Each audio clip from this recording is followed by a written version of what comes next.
लोग कहते हैं ना, मैं बोलता भी हूं ये 2 नंबर की पीरी वीरी के लिए बोलता भी हूं मैं। लोग कहते हैं पीरों के खिलाफ ही बोलते हैं, मौलवियों के खिलाफ भी। मौलवियों के खिलाफ नहीं बोलता मैं, उलमा की इज्जत करता हूं मैं, क्योंकि मैं उलमा में शामिल तो नहीं अपने आप को समझता, लेकिन मैंने भी इसी दुनिया के साथ मेरा भी ताल्लुक रहा है और मैंने भी 2-4 किताबें पढ़ी हैं।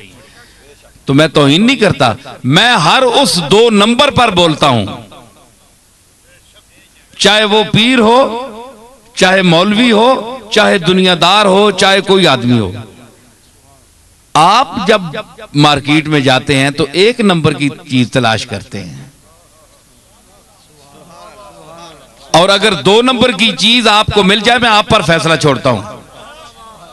आप लोग जो मुझ पर एतराज करते हैं, जनाब पीर साहब ये क्यों कहते हैं, ये क्यों कहते हैं, ये क्यों कहते हैं, मैं आपको कहता हूं, आप बाजार जब जाते हैं तो अगर भूले से बदकिस्मती से दुकानदार ने ये शामत आई होवे थे, जे आप जैसे जहीन फहीम आदमी को 2 नंबर का सौदा दे, कीमत 1 नंबर की ले, और आपको लेने के कुछ देर बाद पता चल जाए कि ये 2 नंबर है, आप उसका क्या असर करेंगे? बोले। पुलिस को इत्तला देंगे, अगर उसने पैसे और सौदा वापस ना किया तो पुलिस को इत्तला करेंगे, वरना शोर मचाएंगे, लोगों को कहेंगे कि ये दिखाता 1 नंबर है 2 नंबर। ये ठीक है कि नहीं? इस दुकान पर ना जाओ, ये 2 नंबर दिखाता है, देता 2 नंबर है, दिखाता 1 नंबर है। मैं भी तो यही करता हूं, अगर कभी कभी हैं जी, तो मैं भी यही करता हूं ना कि ये 1 नंबर दिखाते हैं, खुद को जाहिर करते हैं, सौदा इनके पास 2 नंबर है। क्यों? आपके पैसे खर्च होते हैं, आपका दिल दुखता है, इसलिए आप शोर मचाते हैं। आए कि मैं 50,000 का सामान ले गया यार, सारा 2 नंबर सामान निकला, हाय मैं लुट गया, हाय मैं मर गया। आप पैसे की वजह से पीटते हैं। पैसा अकीदा नहीं है, पैसा ईमान नहीं है। आप पैसे को बहुत कुछ समझते हो तो और बात है, जो अहले मारिफत हैं, जिनकी निगाहें हैं, वो पैसे को कुछ नहीं समझते। सबसे बड़ी चीज है अल्लाह की तौहीद और रसूलुल्लाह की रिसालत, कुरान मजीद की तालीमात, अकीदा, नजरियात, ये ईमान की असल हैं और इंसान की पहचान है। तो अगर आप पैसे की वजह से शोर मचाकर सारी दुनिया को बताते हैं, अखबारों में देते हैं कि फलां दुकान से सौदा ना लेना, ये 1 नंबर नहीं है, ये 2 नंबर है, बार तख्ती इसने लगाई है 1 नंबर की, असली बनता है, असली है नहीं। मैं भी उन लोगों को कहता हूं जिन्होंने तख्तियां लगाई हुई हैं असलियों की, लेकिन असली नहीं है। क्यों? कि आप सौदे को देखकर, या आप खुद समझते नहीं कि सौदा क्या है, सौदा खोटा क्या होता है और खरा क्या होता है। अगर आप नहीं जानते तो आप बड़े बुद्धू हैं। आपको सौदे का दुकानदार कहेगा कि यहीं से देख लेता ना, दुकान पर ले है तो यहीं देख कर लेता ना। बुद्धू आदमी, तुम्हें इतना पता नहीं है। अब पुलिस लेकर आया, लोगों को बता रहा है, चिल्ला रहा है, तो अगर मैं 2 नंबर था तो यहीं पकड़ता और साबित करता 2 नंबर, सौदे का 2 नंबर होना साबित भी करता। अगर गाहक में इतनी काबिलियत हो कि वो सौदे को 2 नंबर साबित करे और दुकानदार को मानना पड़े कि ये 2 नंबर है, तो वो दुकानदार भी उसकी अजमत को सलाम करेगा कि वाकई तू खरीदार ऐसा है कि आज तक मैंने ऐसा खरीदार नहीं देखा कि जिसने दुकानदार को झूठा कर दिया। मैं जनाब जिन दुकानदारों को झूठा साबित करता हूं या कहता हूं, मैं उनका झूठ भी पकड़ सकता हूं और कुरान और सुन्नत की रोशनी में उन पर जरा कर सकता हूं, उनकी गिरफ्त कर सकता हूं इंशाअल्लाह।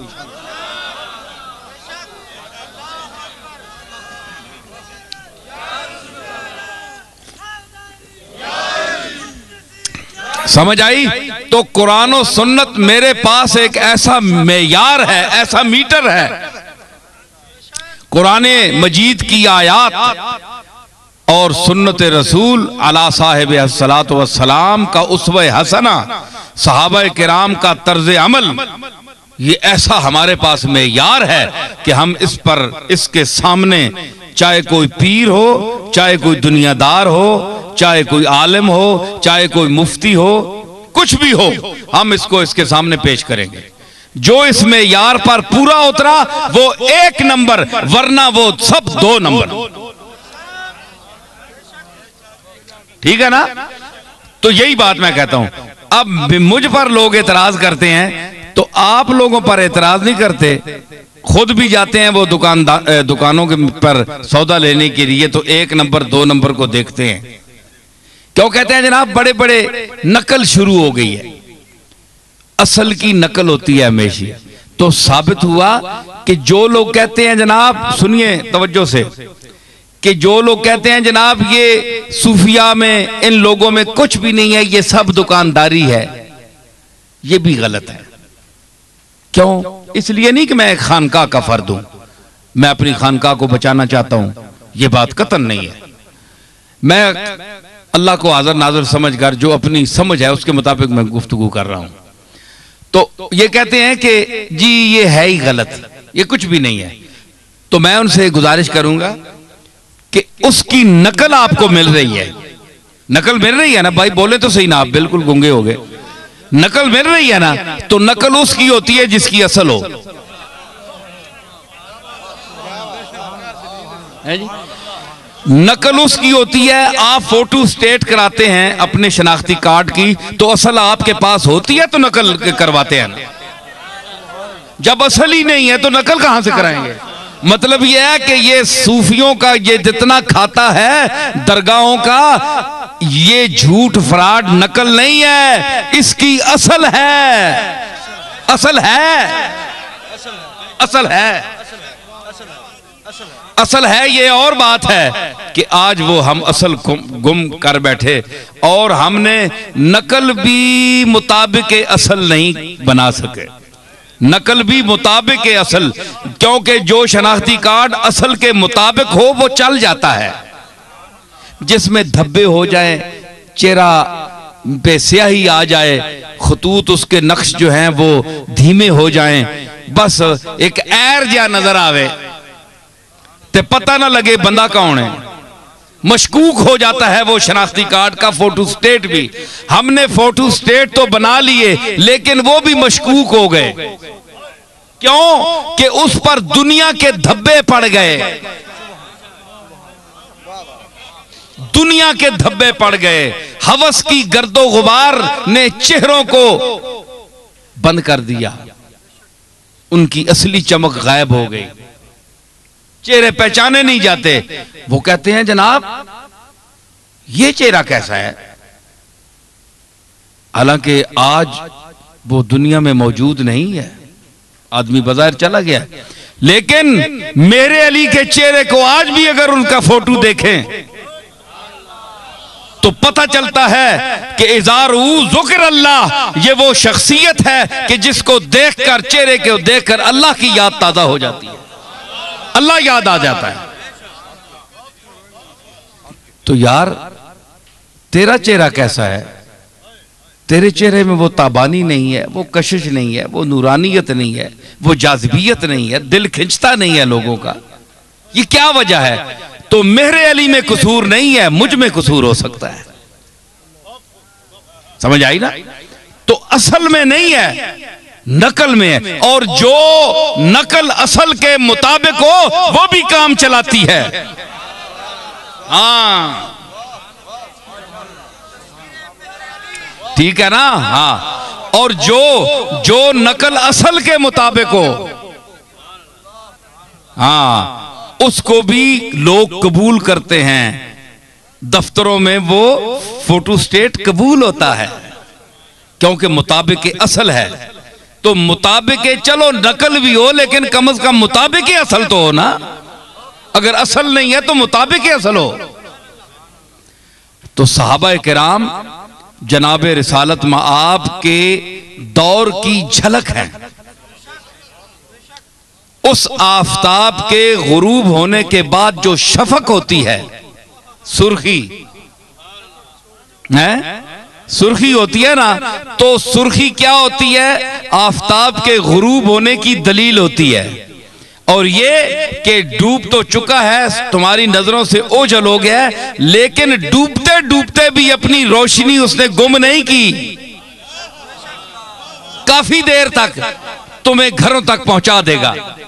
चुनाचे शाम हो जाती है तो बड़ी देर तक, आधे पौने घंटे तक रोशनी के आसार रहते हैं और इंसान दूर दराज का सफर भी तय कर किसी मकाम पर पहुंच जाता है, हालांकि गुरूब आफ्ताब हो चुका होता है। तो है जी, मुझे शेर याद है इस पर, लेकिन मैं शेर के लिए तकरीर नहीं कर रहा, मेरे पास हजारों शेर है। हाँ, ये ऐसी बात नहीं। वो उसने कहा था,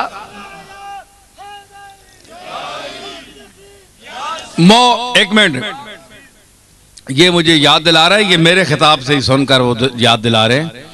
तो वो किसी ने कहा था, अच्छा शेर था कि सूरज हूं जिंदगी की रमक छोड़ जाऊंगा, मैं डूब भी गया तो शफक छोड़ जाऊंगा। तो मतलब ये है कि ये सूरज गुरूब हो जाता है, उसकी रोशनी बाद में काफी देर तक रहती है, ठीक है ना? अदरमंदर तक को सूरज डुब विन्ना ते काफी देर तक उसनी लाइट जिहड़ी रहनी है। ये बात ठीक है, पंजाबी में बोलनी चाहिए नहीं, पर लोग फिर एक किस तरह बाहर विनियन, फिर लोग आने जी उर्दू असा पंजाबी समझ। तो मतलब यह है कि वो डूब जाता है लेकिन रोशनी उसकी बात तक रहती है, बड़ी देर तक उसमें इंसान, सूरज जो है वो हिदायत का एक मंबा है, आपको रास्ता दिखाता है। तो डूबने के बाद भी काफी देर तक हिदायत आप पा सकते हैं, अगर आप घर जाना चाहें तो पहुंच सकते हैं, ठीक है? तो आफताबे रिसालत के गुरूब होने के बाद, ओझल होने के बाद, ओझल होने के बाद, यह नहीं है कि गुरूब हो गया माज़अल्लाह, वो फिर सामने आएगा। ये रात है ना, तो सुबह फिर अगले दिन आएगा। तो हमारी नजरों से ओझल हो गया, तो आफताबे रिसालत के, यूं समझिए कि मैं मिसाल दे रहा हूं, आफताबे रिसालत के ओझल हो जाने से, नजर से गायब होने के बाद, सहाबा, अहले बैत, ताबीन, तबा ताबीन, खैरुल कुरून करनी, सुम्मल्लज़ीन यलूनहुम, सुम्मल्लज़ीन यलूनहुम, ये तीन दौर, आपकी सदी, आपके साथ मुत्तसिल सदी, और फिर उसके बाद फरमाया ये सारी सदियों से बेहतर सदियां हैं, सरकार ने फरमाया। तो ये जितनी सदियां हैं ना आपके बाद, ये इसको आप समझे शफक है। उस आफताब के गुरूब होने के बाद ये शफक का काम कर रही हैं। ताबीन का दौर, तबा ताबीन का, अइम्माए मुज्तहिदीन का, फुकहा का, और उलमाए उम्मत जो है 300-400 साल 500 साल तक, ये शफक है। हुजूर के आफताबे नबूवत जो आपका बज़ाहिर गुरूब हुआ, उसके बाद ये इल्म और फजल और कमालात की वो शफक है जो क़यामत तक के मुसाफिर को काम आएगी। भाई जितनी बड़ी शफक है उतनी उतना ही उसका टाइम होता है ना। हाँ, तो ये शफक वो है जो क़यामत तक के मुसाफिर को अपने मंजिल तक पहुंचा देगी।